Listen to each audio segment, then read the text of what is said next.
শুভ সকাল বন্ধুরা, তোমরা সবাই কেমন আছো? আশা করি তোমরা সবাই খুব ভালো আছো আর আমরাও খুব ভালো আছি। আজকে হলো সোমবারের এখন ঘড়িতে বেজে গেছে ওই 7:20 মতো। আর মেয়ে এখন স্কুলে বেরোবে। মেয়ের নাম হলো অনু। আমি আজ থেকে অনু বলেই তোমাদেরকে বলবো। মেয়ে স্কুলে বেরিয়ে গেল, ওর জন্য টিফিনটা রেডি করেছিলাম। আজকে আর টিফিনের ভিডিও করিনি। ওকে আজকে টিফিনে দিয়েছিলাম ব্রেড টোস্ট আর একটা ডিমের পোচ আর একটা মিষ্টি। তারপরে সব কাজকর্ম করে পাখিগুলোকে খেতে দিই, প্রতিদিনের মতো আজকেও দিলাম। পাখিগুলো আমাকে দেখে ভিডিও করছি দেখে আসতে পারছিল না, তাই জন্য জানলাটা বন্ধ করে দিলাম। তারপরে ওরা খেয়ে চলে গেছে। তারপরে তো হাজব্যান্ড আবার অফিসে যাবে, তাই জন্য একদিকে ভাতটা বসিয়ে দিয়েছি আর একদিকে আমার জন্য 1 কাপ চা বসিয়েছি।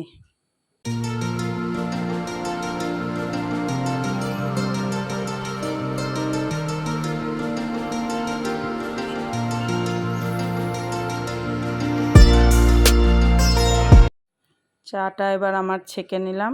চাটা আজকে একটু অল্পই হয়ে গেছিলো, যেহেতু ভাত বসাচ্ছিলাম আর চাটা এদিকে কমানো ছিল, তাই জলটা একটু শুকিয়ে গেছিলো। আর হাজব্যান্ড তো চা খায় না, তার জন্য দুধ নিয়ে নিয়েছি আর দুজনের জন্য 2টো বিস্কুট। এদিকে ভাত ফুটছে। আর সোমবার কি রান্না করব ভাবতে ভাবতে ভাবলাম শর্টকাটে ডিমের ঝোল ভাতই করে নিই।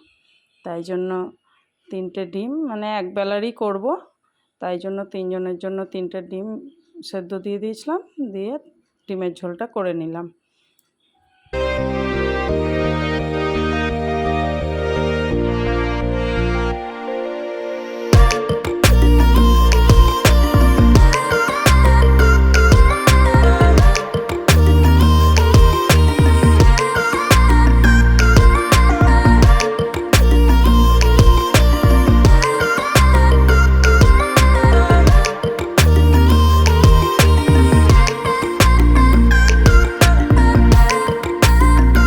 তারপর মিক্সির বাটিতে একটু মটর ডাল ভিজিয়ে রেখেছিলাম সকালে, আর কালকের ওই গন্ধবাজিলা পাতা আর কয়েক কোয়া রসুন আর কাঁচা লঙ্কা দিয়ে ডালটা বেটে নিলাম, বড়া করব তাই। তো হাজব্যান্ড তো রেডি হয়ে গেছে, তাই তাড়াতাড়ি করে ভাতটা দিয়ে দিলাম আর একটু ঢ্যাঁড়স ভাজা করেছিলাম, তাই ঢ্যাঁড়স ভাজা আর ডিমের ঝোল দিয়ে ওকে ভাতটা দিয়ে দিলাম। কিন্তু বড়া ভাজাটা তখনও হয়নি। পরে অবশ্য বড়া ভাজাটা বসিয়েছিলাম, কিন্তু ওর ভাত খাওয়া প্রায় শেষের দিকে হয়ে এসেছিলো, তখন শুধুই 2টো বড়া একটু খেয়ে গেছিলো।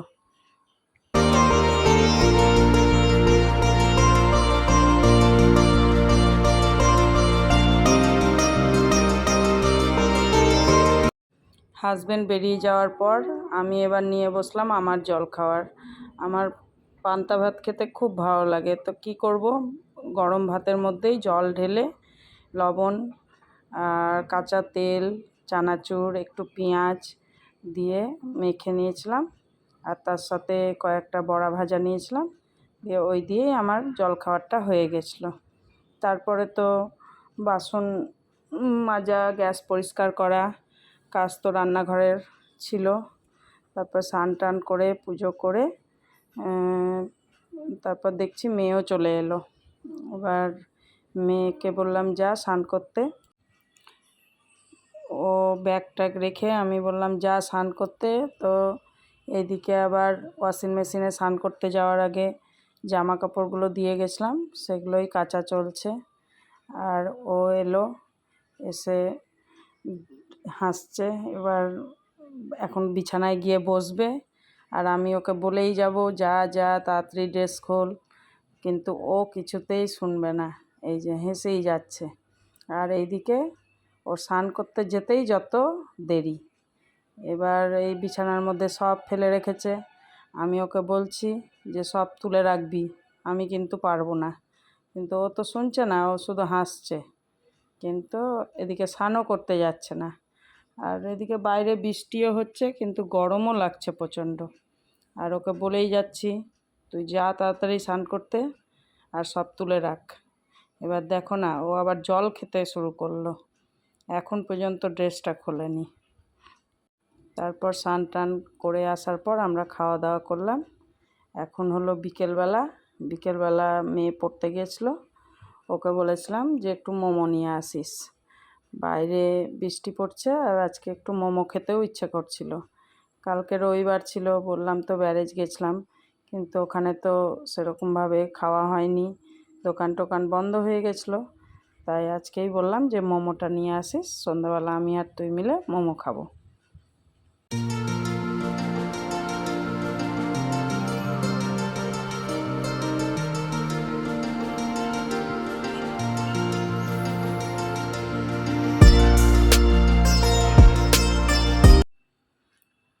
তারপর রাত্রে তো আমাকে রুটি করতে হবে, কিন্তু হাজব্যান্ড ফোন করে বলল তোমার কি রুটি হয়ে গেছে? আমি বললাম না, হয়নি।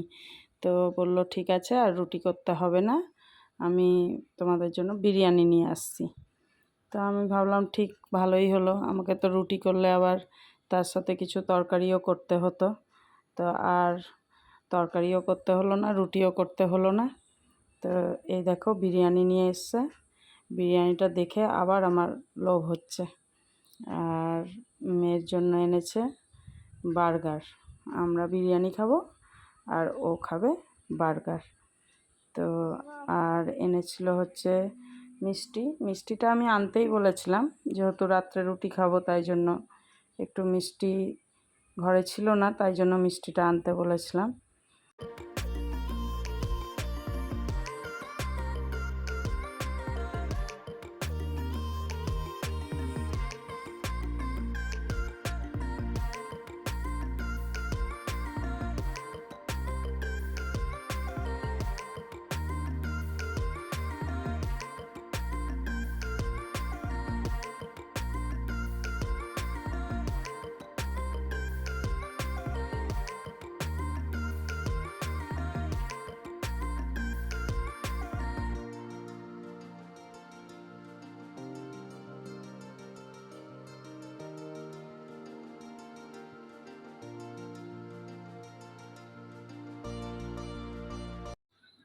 মিষ্টিগুলো আমি এবার বাটিতে ঢেলে রাখছি, কিন্তু ক্যারি ব্যাগটাই এমনভাবে গিঁট দিয়েছিল, ক্যারি ব্যাগটা কিছুতেই খুলতে পারছিলাম না।